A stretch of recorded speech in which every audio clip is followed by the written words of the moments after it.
Saya turun sempat masuk ke gua juga, dan ternyata di situ ada petapa yang dari luar kota khusus narik anaknya supaya bisa balik lagi. Anak kenapa tuh? Terus anak itu ketemu tuh? Belum katanya. Udah 2 tahun dia tapa di situ. 2 tahun? Teman saya nyari-nyari ke gunung, nggak ketemu. Si Ari ngomong, "Pak, tolong ini teman saya tersesat kemarin di Gunung Tangkuban Perahu." Bahasnya begini, "Aduh dek, mohon maaf hampura. Kalau orang sudah tersesat di gunung ini, jangan harap bisa balik lagi." Bahasnya begitu. Meninggal?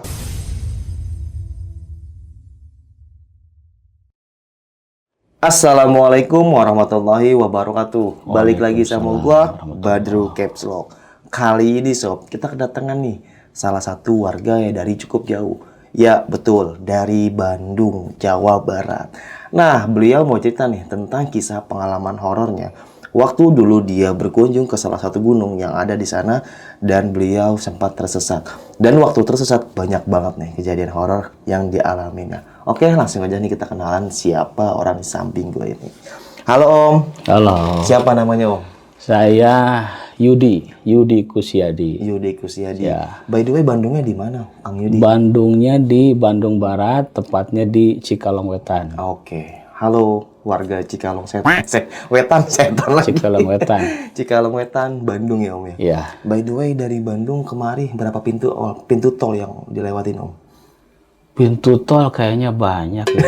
Nggak dihitungin Om? Nggak dihitung. Kalau belokan sih cuma 2. Kiri sama kanan? Kiri sama kanan. Lurus nggak dihitung? Lurus ada. Ada Setelah belokan ada lurusnya. Oke. Iya. Bercanda ya Om Iya, ya? nggak apa-apa. Oke, tahan dulu Om. Siap. Sebelum kita lanjut ke ceritanya, buat teman-teman yang belum subscribe, jangan lupa subscribe dan diaktifkan loncengnya. Buat teman-teman yang udah subscribe, kita banyak-banyak terima kasih. Selama YouTube ini masih berdiri, donasi akan terus berjalan. Oh ya nih, buat teman-teman yang punya kisah pengalaman horor, jangan disimpan aja, datang aja kemari. Kita berbagi pengalamannya, kirim ceritanya ke nomor WhatsApp ini nih. Kuy, kita gibah bisa di sini. Langsung aja kita ke Gibah Misteri.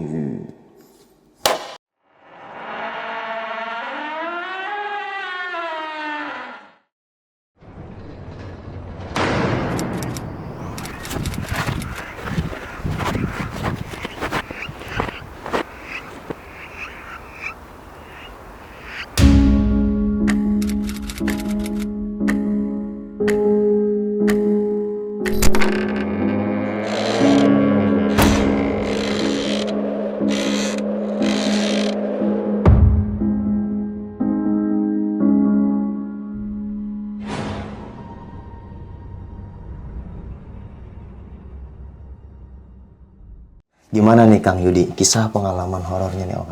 Kisah pengalaman horornya memang luar biasa lah. Oke. Sudah lama itu kejadiannya 2001. Sekarang udah 2022, berarti sekitar 21 tahun yang lalu. Yang mana pada waktu itu kami 8 orang camping ke Gunung Tangkuban Perahu. 2 malam, pertama kita camping di Situ Lembang, yang kedua di Gunung Tangkuban Perahu. Berangkat dari rumah itu kira-kira sebelum duhur, kita naik mobil numpang pakai truk. Oh, BM Begitu, pakai truk terus naik di perempatan Cikalong Wetan yang orang Bandung pasti tahu. Turun di Padalarang yang arah ke Parongpong yang mau ke Lembang. Di situ nyambung lagi pakai mobil kecil bak, naik turun pas di Komando. Oke. Dari Komando ada di situ gapura tulisan Komando, masuk ke dalam, kita jalan kaki kira-kira nyampe ke situ, sampailah di Situ Lembang.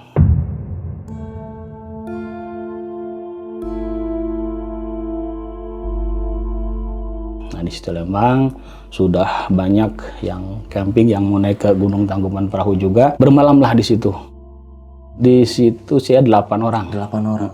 Oke. Saya, Bang Adi, Bang Ari, dan banyak teman yang lain lagi. Kita satu tenda, kebenaran tendanya juga pinjam dari sekolah. Waktu itu teman saya yang Bang Ari masih sekolah SMA. Jadi tenda yang besar. Kita bikin camp di pas ada kayak semacam danau, kita posisi di pojokan sebelah sini. Masih ingat di situ ada pohon, di pohon itu ada semacam saung begitu. Dalam hati kan saya orangnya penasaran gitu Bang. Jadi penasaran dengan mitos tentang mistis. Oke. Saya dengar-dengar dari para orang tua suka bilang begini, Jang, istilah panggilan orang Sunda, Jang, kalau kamu bikin acara makan-makan di luar ngeliwet, hati-hati kalau ngambil nasi harus pakai centong dari kastrol. Emang kenapa? Saya bilang Bang, kunaon bah gitu bahasana. Ah janganlah, jangan gak boleh tahu. Saya pengen tahu bah, udah coba aja. Saya teringat ke situ. Ketika kita masak, malam jam 9 kita makan, saya tahan dulu teman-teman. Saya bilang jangan dimakan dulu. Ngapain kamu suka aneh-aneh? Kata teman saya. Saya ngambil nasi pakai tangan, diambil, dimakan. Bener gak nih omongan? Iya. Nah setelah makan, biasalah gitar-gitar segala ini itu. Tidurlah ya jam 12 lewat. Setengah 3 ada kejadian.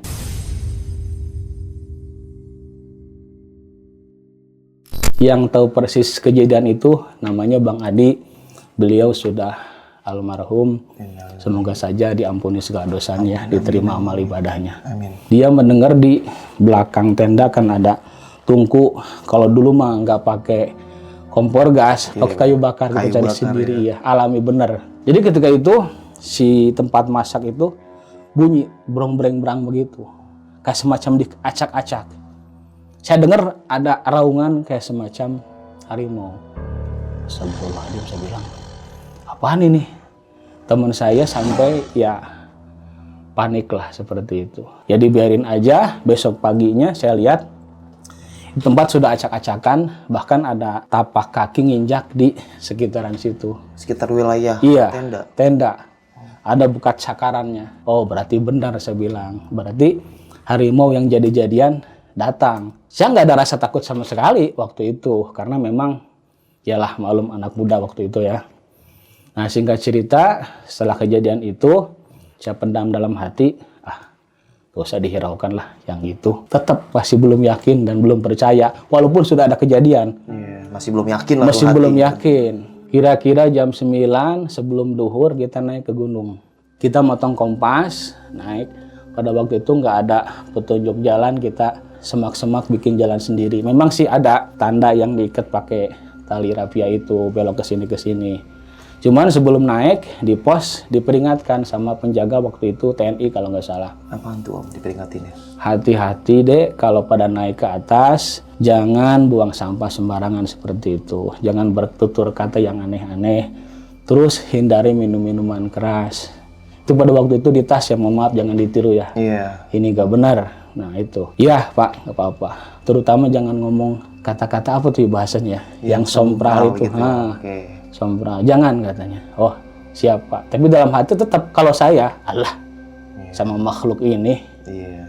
Jalan di pertengahan jalan saya sempat melihat ada makhluk kayak semacam manusia kecil di semak-semak, tapi dilihat nggak ada lagi.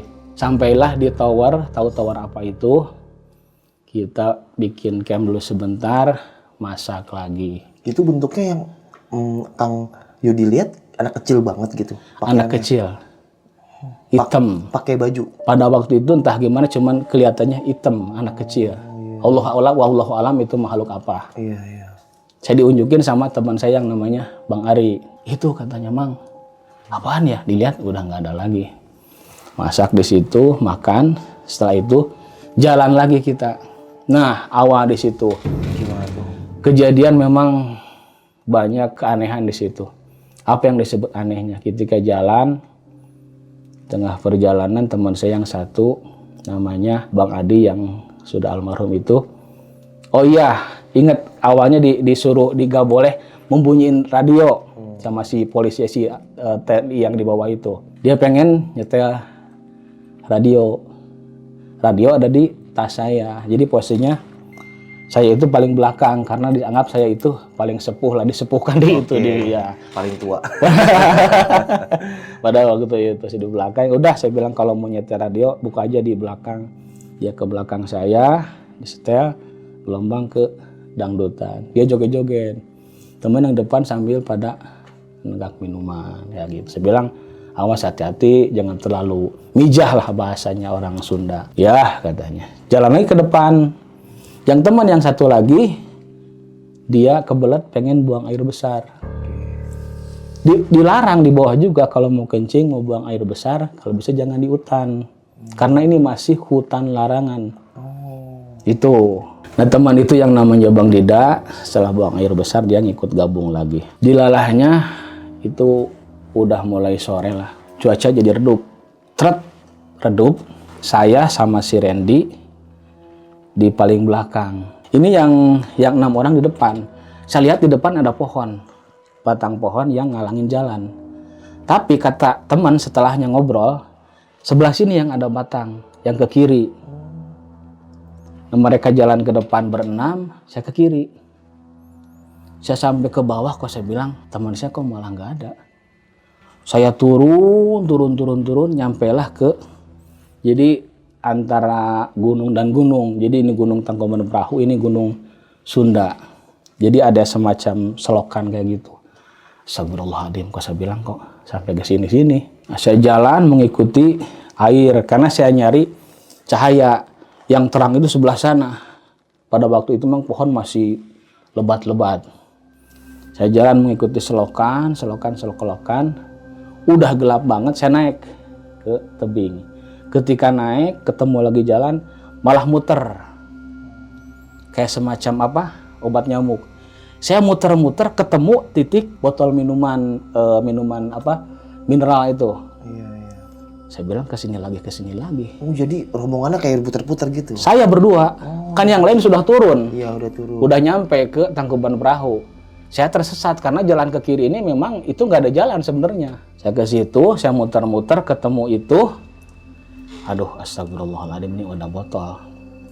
Ke si Randy, Ren, ini udah gak bener.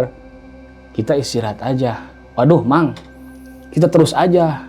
Jangan, kata saya. Saya sampai adu mulut sama dia. Kamu harus nurut sama saya. Enggak, Mang, sekarang begini aja, katanya. Kita turun aja ke situ, ke tebing, ke bawah. Kita pegangan sama rotan. Kita turun, barangkali di sana ada tempat jalan ke arah ke Tangkuban Perahu. Udah nurut sama saya. Kalau kamu turun ke situ, kamu bisa mati, saya bilang. Dia nyerang saya. Nah, ketika gitu, oke, saya nurut ke Amang, katanya. Saya ikut, hujan turun.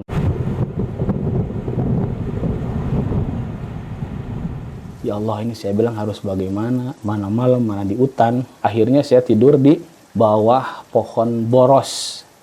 Boros itu daunnya kayak semacam daun kunyit. Saya patah-patahin pakai tangan, ada daun kirinyuh saya patah-patahin. Daun kirinyuh itu daun apa ya? Saya buat alas, turun hujan, saya berteduh di situ semalaman. Oke, jadi kayak bikin bivak dadakan gitu ya? Iya. Nah, saya di situ tidur, penerangan hanya sebatas dari radio yang dulu ada bulat di speakernya itu, cahayanya kedip-kedip begitu. Iya, dari situ ya. Nah, penerangan dari situ, saya berdoa sebisa mungkin, memohon munajat sama Allah. Kira-kira jam 9 lewat, nah itu tuh. Apa tuh? Ada makhluk tinggi besar datang nyamperin saya. Astagfirullahaladzim, ya Allah, saya bilang ini makhluk apa ini?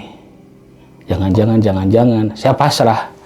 Pasrah dalam arti saya nggak punya salah, nggak punya dosa sama makhluk ini. Saya berdoa, malah semakin mendekat, matanya merah menyala. Nyamperin, saya nggak tahan, pingsan.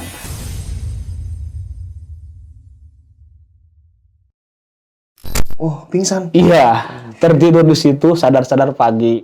Terus teman Om Yudi yang Nah, ceritanya kan saya ketemu sama teman itu pagi sekitar jam 8 apa jam 9 ya.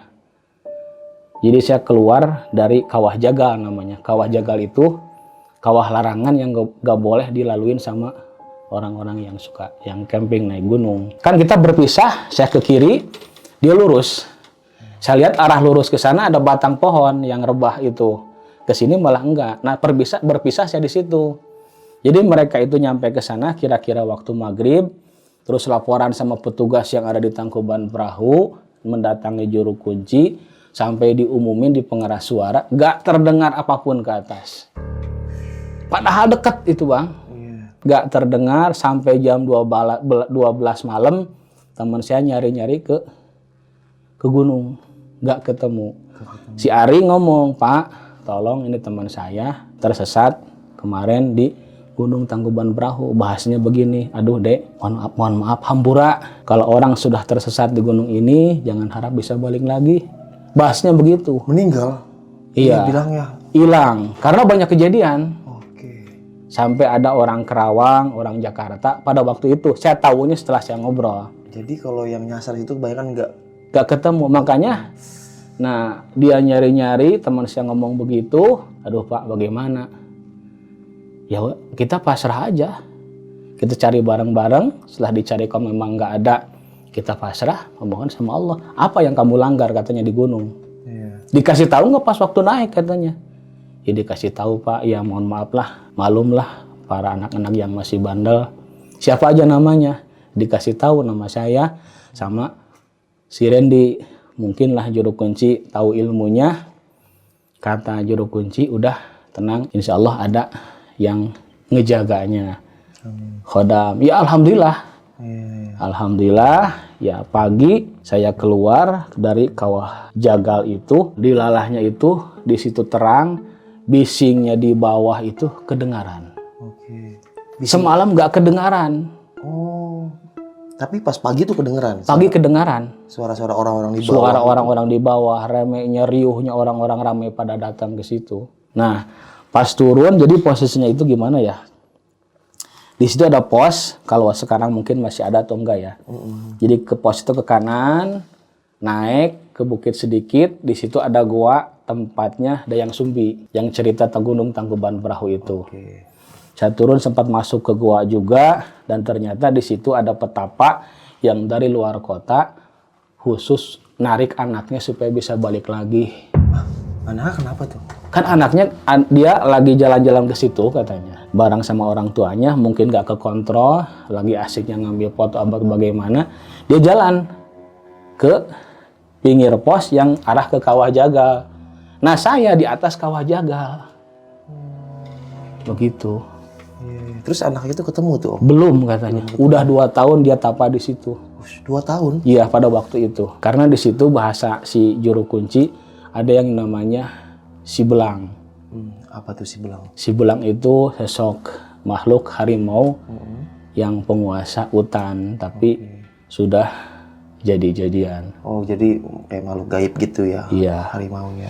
Saya turun ngobrol sama juru kunci, anak-anak yang lain sempat ada mau ninggalin saya sama si Randy. Cuman yang mempertahankan Bang Ari sama Bang Dani. Kita berangkat sama-sama, jangan sampai kita pulang bisa. Ketemu jam 9 pagi. Oke, akhirnya tuh Bang Yudi disamperin sama tim SAR gitu dan teman-temannya juga. Iya, saya yang nyamperin. Oh, Mas Yudi nyamperin. Saya yang nyamperin karena tim SAR sama warga di situ sudah pasrah karena punya punya kesimpulan ketika yang melanggar pantangan di gunung tersebut kalau memang tersesat ya mohon maaf kalau nggak bisa diketemukan kecuali memang belum waktunya hilang atau meninggal, ajal yang berbicara kan begitu. Ya, untungnya ya alhamdulillah saya diselamatkan sampai sekarang ini. Alhamdulillah mendapatkan hidayah yang luar biasa, wasilah dari gunung tersebut. Apa tuh pesan-pesan yang dapat setelah kejadian itu? Di antaranya satu, kita jangan sesumbar mentang-mentang kita berani ketika kita di tempat dimanapun lah, terutama ke makhluk-makhluk gaib itu. Terus ketika yang mau naik gunung, minuman keras jangan sampai dibawa, narkoba jangan dipakai, dihindari aja. Karena apa? Ketika Allah berfirman di dalam Al-Quran, innamal khomru wal maisir. Jadi sesungguhnya khomer itu perbuatan daripada setan. Jadi setiap yang memabokkan, kata Rasul, itu khomer. Jadi yang namanya khomer itu ya bisa merusak diri kita. Iya, temannya setan. Temannya setan itu. Nah, terus pas setelah Om Yudi ketemuin tuh apa tuh pembicaraan sama tim SAR atau warga lokal yang di situ tuh? Ketika ketemu, saya ditanya, kamu semalaman kemana? Saya bilang, saya ketemu sama makhluk ini, terus setelah itu saya lupa, nggak sadarkan diri, nggak kemana-mana. Cuman ya saya muter-muter. Sadar-sadar ketika si Randy ngajak turun ke tebing ke bawah. Ya saya sadar di situ.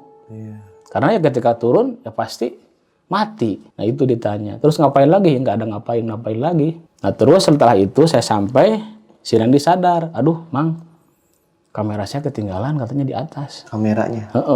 Kamera foto waktu itu tuh, tahu apa ya lah. Dicari lagi ke sana. Ternyata deket. Ini goa, di sini saya tidur. Jaraknya ya kurang lebih berapa ya? 20 meter atau 30 meter mah ada. Ke bawah itu, ke goa itu kan dekat Tangkuban Perahu. Masa iya nggak kedengeran sih semalam riuh-riuhnya? Sepi, nggak ada apa-apa. Hening aja begitu, kayak nggak ada kegiatan di bawah. Pagi baru kedengeran. Apa ditutupin kuping Kang Yudi? Ya mungkin ditutupin oleh gaib-gaib yang ada di situ. Itu.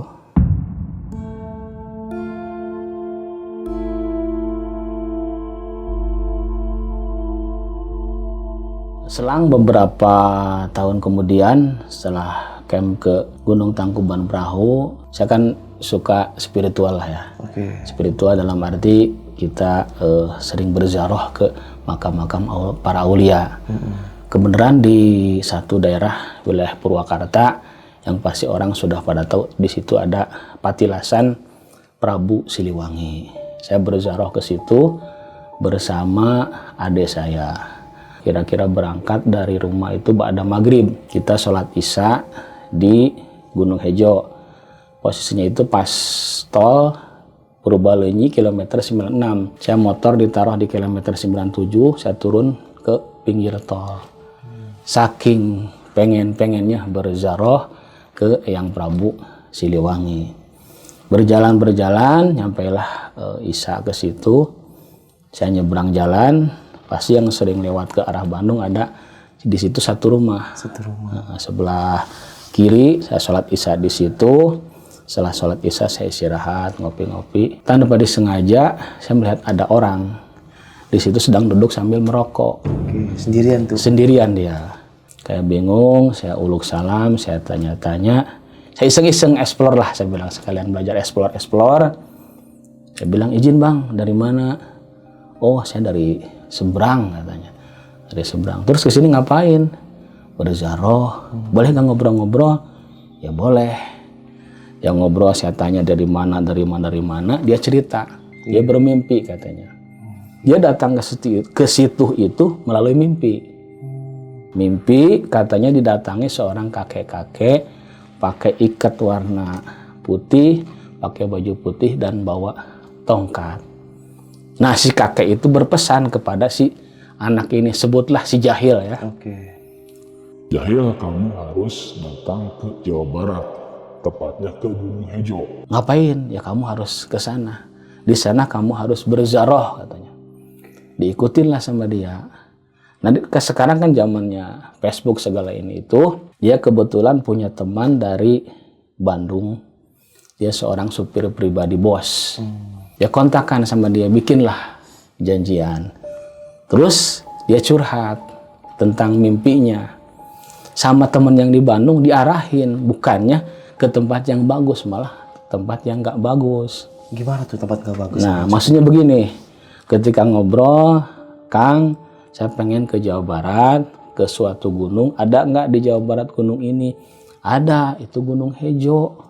Itu tempat pesugihan supaya kamu cepat kaya. Waduh, anak lagi bingung, nggak ada kerjaan karena katanya dia dipecat salah satu perusahaan pada waktu itu. Ya boleh tuh, tapi saya nggak punya modal. Ayo saya modalin. Kamu mau nggak jadi pelaku pesugihan? Saya yang modalin, setelah berhasil bagi dua. Mau, dibiayain sama dia itu.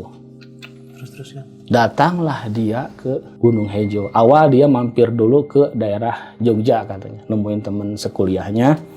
Terus dia ke Gunung Hejo. Ketemu sama saya itu malam Minggu. Dia datang itu kira-kira sudah seminggu malam Seninnya. Berarti Senin, Selasa, Rabu, Kamis udah hampir seminggu.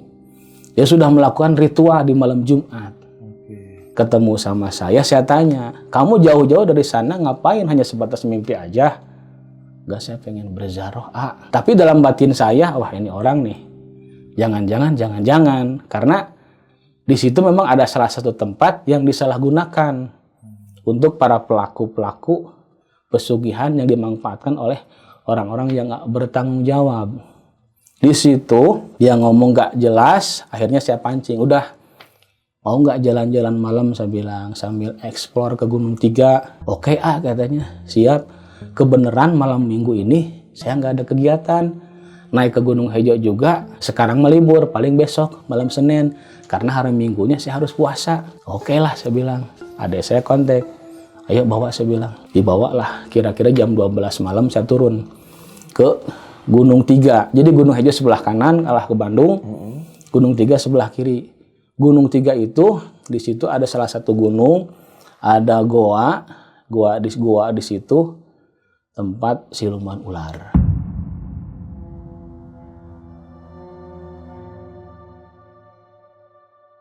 Nah, ketika di tengah perjalanan, saya doa, ya Allah, berilah petunjuk.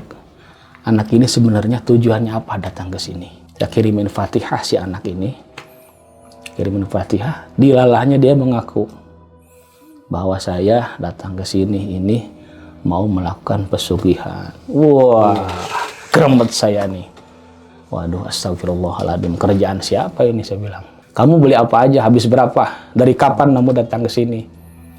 Saya dari malam Senin kemarin, ketemu sama siapa?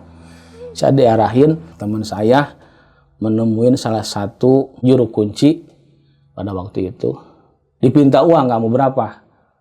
Saya diminta uang habis kurang lebih 2 kali itu habis 6 juta katanya. 6 juta? Iya. Astagfirullahaladzim, sayang banget, saya bilang. Udah kamu stres, gak punya kerjaan, malah lari ke kayak gini. Dibeliin apa aja itu? Saya beli ayam, beli buah-buahan, beli minuman, terus banyak lah. Habis berapa? Beli madat juga, ya sekitar 5-6 juta. Oh, astagfirullahaladzim. Saya bilang, nah begitu. Jalan, mampir dulu saya, mampir ke saung. Di situ ada saung, saya ngobrol.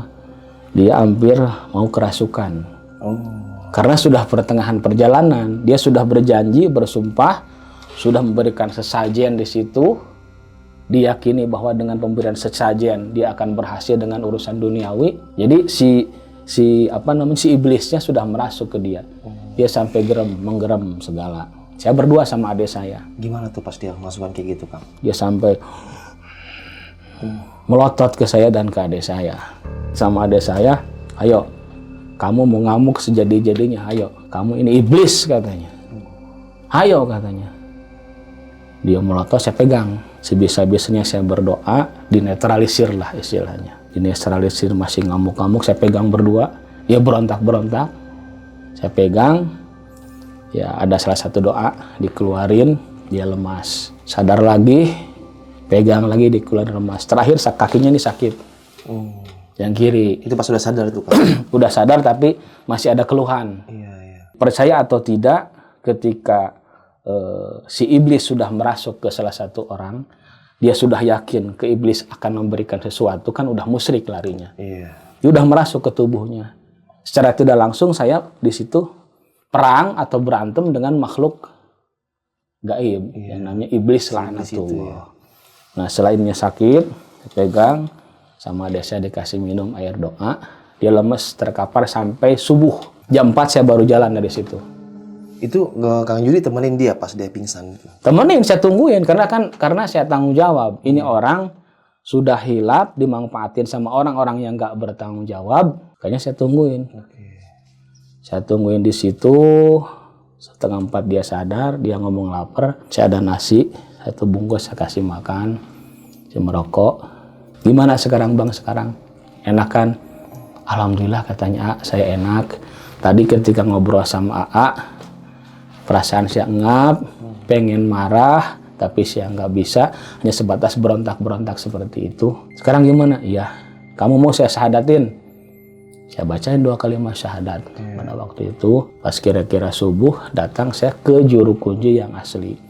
Perjalanan dari Saung ke juru kunci yang asli, kurang lebih 3 kilo mah ada itu. Wah, lumayan itu, Bang. Iya, karena kan dari 97 ke 96 1 kilo. Ke dalamnya 2 kilo mah lebih. Ya, jalan, saya sholat subuh di tempat juru kunci namanya Ayah Yahya. Sudah pada tahu semua. Ayah Yahya itu memang ketika ada yang datang ziarah ke sana, diarahinnya kalau ziarah ya ziarah aja. Di situ kita mendoakan, di situ mendoakan ke yang Prabu, ke patilasannya. Kita berdoa, munajat sama Allah. Jangan berbuat yang lain-lain. Saya bawa ke situ. Bawa ke situ, ngobrol sama Ayah Yahya. Ngobrol, ditanya habis berapa, dia cerita si jahil ini ke Ayah Yahya. Di situ disahadatin sama Ayah Yahya dan didoain juga. Itu hari Minggu pagi, dia ngebohong sama saya. Iya, ngebohong gimana tuh, Bang? Nah, setelah itu udah saya bilang, pakaian kamu bawa ke tempat saya. Karena kan kamu tadi sudah sadar bahwa itu perbuatan tidak benar. Iya. Tapi saya mohon maaf, saya mau pamit dulu sama orang-orang yang di sana. Yang di Gunung Hejo kan ada orang di situ yang suka nganter-nganter. Oke. Sama pakaian saya di sana. Oh, saya bilang ya udah, kamu kalau mau ke sana, saya tunggu di rumah. Ini alamatnya. Dari sini kamu naik turun di kilometer 104. Itu 97, 104 itu persis di Cikalongwetan. Saya pakai motor, dia balik lagi ke sana.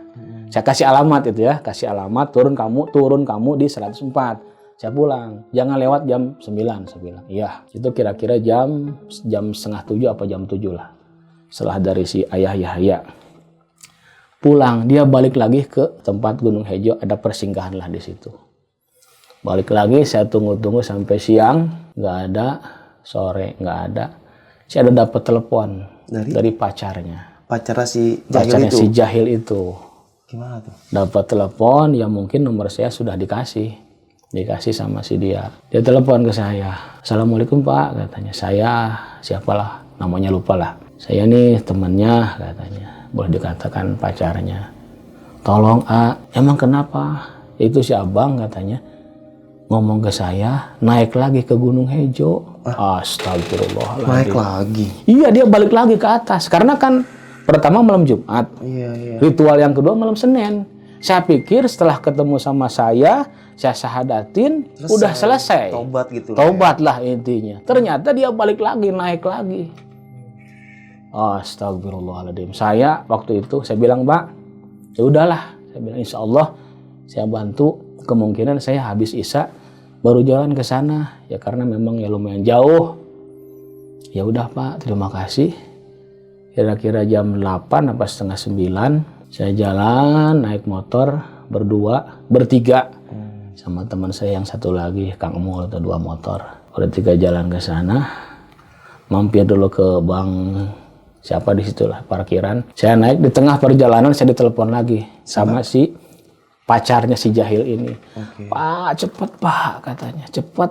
Ini si abang ngomongnya sudah putus asa. Waduh. Saya semakin takut tuh. Putus asa dalam arti mungkin perjalanan sudah digagalkan. Di sisi lain dia punya kontrak sama orang yang Bandung itu. Kan yang ngemodalin orang yang Bandung temennya itu. Iya, yang bagi-bagi setengah-setengah itu. Nah, dia takutnya ketahuan atau bagaimana. Takutnya dia ya berbuat sesuatu lah. Jam 9 saya naik ke situ. Di situ ngelewatin makom patilasan yang Prabu juga. Dia saya lihat, ya mohon maaf dia lagi sila begini. Dia duduk begini sambil ngadepin banyak di sini nih. Makanan, minuman, keras juga ada. Kayak sesajen gitu ya? Sesajen begitu. Astagfirullahaladzim, ya Allah. Pas di situ, yang pertama saya ambil dia. Saya netralin sebisa saya. Ada saya sebelah sini. Di sini ada cahaya, Pak. ada cahaya, saya bilang itu dikirain cahaya kamera atau drone, ternyata mungkin itu makhluk apalah saya nggak tahu. Yang ngelihat teman saya, Kang Mul tuh, dia ngelihat cahaya ke sini, kita ngamainin itu si anak, saya bawa, cepat saya keluar di situ, bawa turun di bawah. Itu jam berapa posisi Kang? Posisi jam 9 kira-kira jam 12, jam 11 lah. Siang atau malam? Malam itu. Oke. Malam. Saya bawa keluar dari situ, terus saya sengaja makanan yang di situ dibawa sama teman saya. Ada minuman juga, ada minuman keras juga. Saya bilang orang pada sinting kali ya. Mau zaroh, pengen kekayaan, kok di situ minuman keras. Apa ya nyambung, apa udah stres itu orang. Nah itu. Mungkin tuh orang pengen bikin setan mabok. Kayak gitu mungkin ya. Oke. Nah, dibawalah sama teman saya buah-buahannya itu. Apa buah pir adalah. Wah, apa yang kayak semacam nanas itu dibawa, ada Sprite, Coca-Cola segala ini dibawa. Buah turun. Ketika di tengah perjalanan, saya tanya, "Kamu ini bagaimana?" Saya bilang, "Udah nyusahin saya. Kalau saya nggak ingat bahwa ini hakikatnya dari Allah, saya nggak bakal tinggalin kamu." Iya Pak, mohon maaf. Pada waktu itu bawa ke kampung Gunung Hejo. Di situ ada satu tempat pemandian. Di situ saya mandiin lah. Oke, si jahil ini. Si jahil ini. Saya mandiin, saya pakai doa, dinetralisir, disahadatin lagi. Supaya dia jangan sampai balik-balik lagi. Yang lucunya begini, kita ke belakang dulu ya. Iya. Awal saya ke sana, malam kedua ke rumah ada yang nyerang. Ke rumah siapa? Ke rumah ibu saya. Oke. Karena di Gunung Hejo itu ada makhluk buta hijau, sempat datang ke mimpi ibu saya. Jadi setengah sadar atau enggak, si makhluk yang warna hijau itu mau mencekik ibu saya. Karena apa? Karena kan saya udah menggagalkan orang yang mau melakukan pesugihan. Iya. Alhamdulillahnya atas pertolongan Allah, ibu saya selamat, ya dia berdoa sebisa-bisanya. Itu udah mau mencekik begini katanya si makhluk itu. Karena kan ini digagalkan sama saya, otomatis kalau nggak istri pasti ke ibu. Kayak minta tumbal jadi. Nah itu. Karena kan ketika melakukan itu, perjanjiannya pasti ada korban. Kamu akan jadi kaya, keluarga kamu akan ada yang meninggal. Nah, saya bawa ceritanya ke pemandian, saya mandiin lagi, saya kasih nasihat ini itu. Pagi, subuh, saya pulang ke Cikalongwetan. Saya bilang kamu harus ke rumah saya. Saya mau ke teman saya dulu. Alasan lagi dia? Alasan lagi. Saya mau ke teman saya, sekalian saya mau ke ATM. Oh iya, saya tunggu di rumah. Dia menghilang, datang lagi ke Gunung Hejo. Balik lagi? Balik lagi. Astagfirullah. Ya Allah. Saya bilang ini orang. Itu saya biarin. Iya. Datang ke Gunung Hejo karena dia ngambil pedang. Tahu pedang dari siapa? Apakah itu pedang tujuannya buat apa? Saya nggak paham. Si pacarnya yang ngasih tahu, "Pak, ini si abang ke Gunung Hejo lagi. Katanya mau ngambil barang ini." Fotonya diliatin ke saya. Astagfirullahaladzim, buat apa lagi ini? Karena mungkin dikasih sama orang-orang sekitar yang ada di Gunung Hejo itu, ada tempat gedogan lah di situ namanya. Nah setelah itu saya telepon, nggak ngangkat-ngangkat, feeling kamu di mana? Saya bilang, saya WA, dia nggak balas. Kira-kira malam jam berapa saya telepon, dia ngangkat. "Pak, mohon maaf," katanya, "saya lagi di Bandung." "Kamu ngapain?" Saya bilang, "Ke Bandung." "Jangan-jangan kamu bikin perjanjian lagi?" "Ya Pak, mohon maaf, karena saya harus menyelesaikan tugas." Jadi dia itu kan dari awalnya temennya yang di Bandung. Iya. Bikinlah perjanjian. Dia pelakunya, si itu yang punya modal. Oke. Saya harus laporan Pak ke sana. Terus kamu berarti ini berjalan? Ya mau nggak mau Pak. Astagfirullahaladzim. Ya udah, saya bilang kalau begitu silahkanlah, terserah kamu. Saya sudah mengingatkan, saya sudah mensadatkan kamu. Sekaranglah masing-masing. Iya Pak. Tapi saya pengen ketemu sama kamu. Boleh Pak, katanya. Dia mati handphonenya, ketemu lagi, WA telepon hari Kamisnya kalau nggak salah telepon sama saya, dia ada di daerah Priuk. Priok Jakarta. Saya mau cari ke sana, tapi pertimbangan ngapain juga lah. Akhirnya telepon lost kontak. Saya bilang udahlah, masukkan saya, udah itu tinggalin. Adapun kamu dikasih bekal sama kuncen Pak Yahya, kasih doa, terus saya netralin, kamu jalanin aja lah nasihat-nasihat yang saya sampaikan, yang juru kunci sampaikan, jangan ditinggal yang namanya ibadah, udah lupakan saja yang kemarin. Iya Pak, terima kasih katanya. Nah itu selesai, saya mimpi didatangin makhluk dari sana. Dari mana? Dari Gunung Hejo. Gimana tuh Kang? Ya datanginya kamu sudah mengganggu ke tempat ini, ya kamu harus jadi penggantinya. Wah. Iya, saya bilang saya nggak takut. Kamu, saya makhluk Allah, kamu makhluk Allah. Saya lebih mulia daripada kamu. Iya betul. Tapi alhamdulillah, setelah itu selesai, saya datang lagi ke Gunung Hejo. Saya tersesat lagi di Gunung Tiga. Di Gunung Tiga, saya tersesat. Di situ ada suara, kira-kira jam 1:30 di satu kali. Ada suara kayak semacam kapal mau turun tuh. Gemuruh gitu. Gemuruh begitu. Waduh. Saya bilangin apaan? Jangan-jangan yang siluman yang di sana mau dendam sama saya.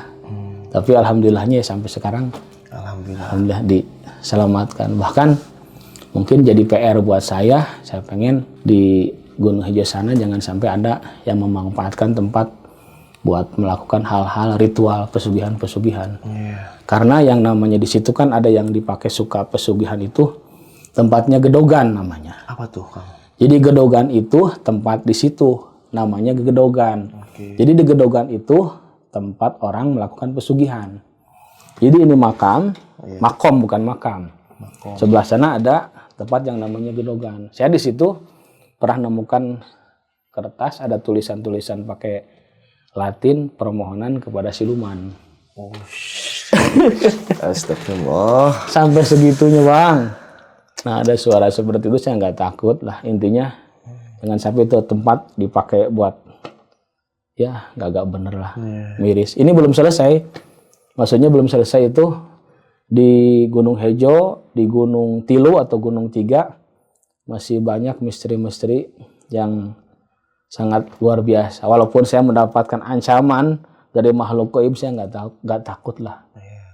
Setelah menyelesaikan itu ancaman selalu ada. Selalu ada Kang? Iya. Ke istri pun juga sampai dililit ular.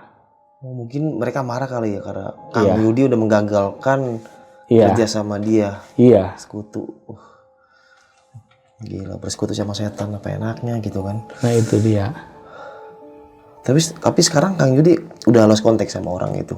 Sama si jahil itu. Kebenaran sih HP yang satu ini lagi rusak. Oke. Biasanya saya pantau kalau dia bikin status apa di WA, saya pantau kamu kerja apa, di mana. Terakhir dia ngomong dia punya usaha kecil-kecilan bengkel katanya. Alhamdulillah. Alhamdulillah. Semoga aja itu berkah gitu ya Kang ya. Iya. Nah, kompet sedikit deh Kang Yudi.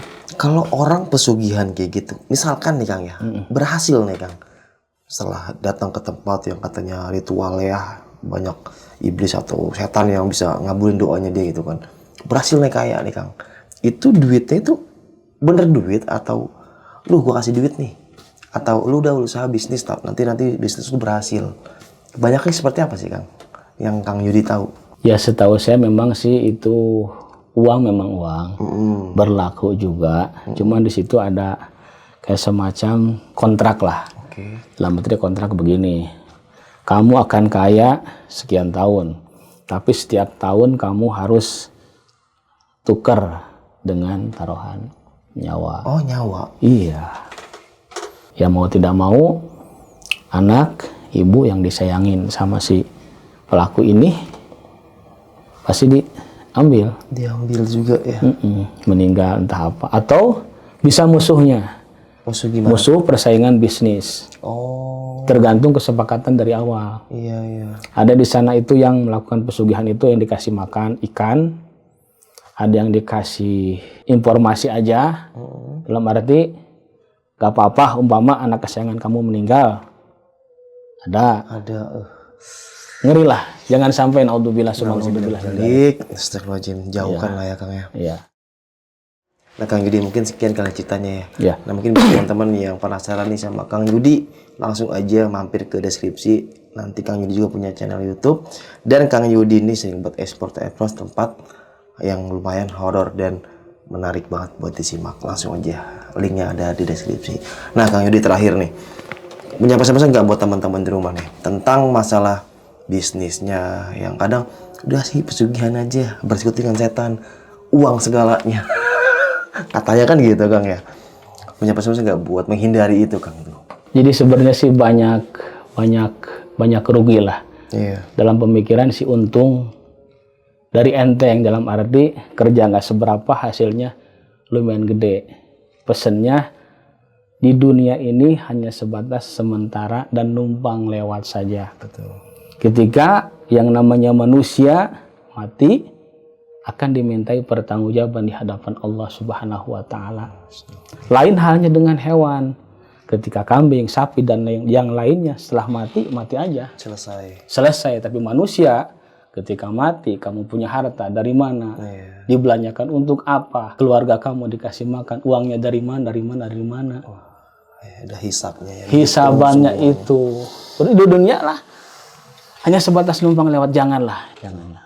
Katanya mungkin ya dunia cuma sementara, tapi dunia ini menentukan nanti di akhirat ya Kang ya. Jelas. Iya, jadi walaupun sementara tapi ini menentukan di sini. Menentukan karena begini, kita hidupkan pilihan. Hidup pilihan. Mau kemana dan mau bagaimana. Kuncinya begini, kita dari mana, sedang di mana, dan mau kemana. Dari Allah, ini di alam dunia punya Allah, kembali kita ke Allah lagi. Kan seperti itu. Ngeri.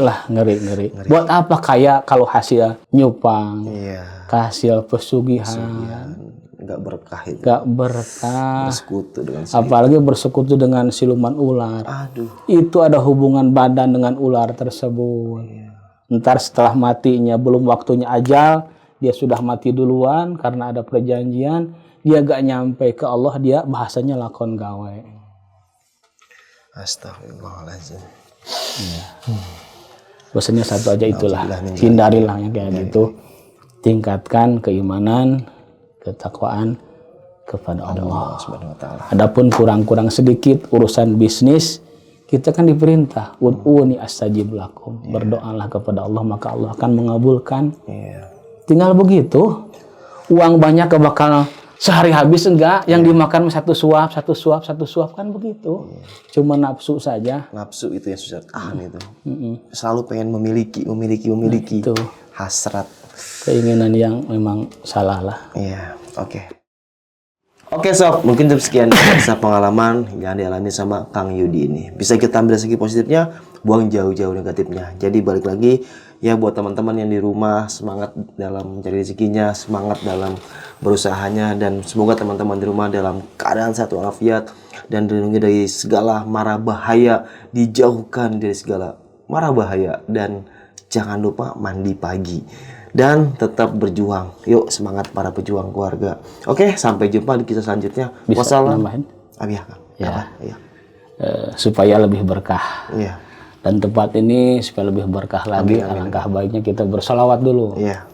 Kita kan muslim ya. Sebagai muslim, dengan solawatan, doa kita insya Allah dikabul sama Allah. Ketika dengan solawat tidak ngambang lagi, langsung disampaikan oleh baginda Nabi besar Muhammad Sallallahu Alaihi Wasallam. Boleh ya? Ya. Siap. Allahumma sholli wa sallim wa barik alaihi wa ala alihi. Salawatnya salawat Jibril. Sallallahu ala Muhammad. Sallallahu alaihi wasallam. Sallallahu ala Muhammad. Sallallahu alaihi wasallam. Ya sama-sama. Sallallahu ala Muhammad.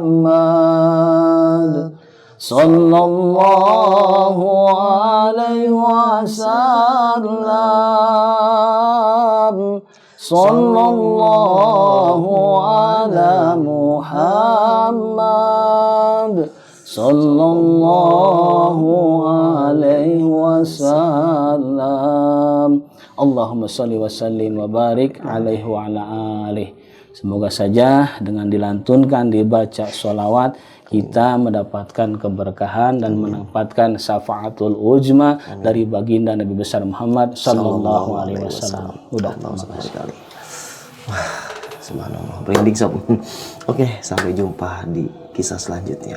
Wassalamualaikum warahmatullahi wabarakatuh. Kang, makasih banyak Kang Yudi ya. Sama-sama. Syukron kasiron. Dadah.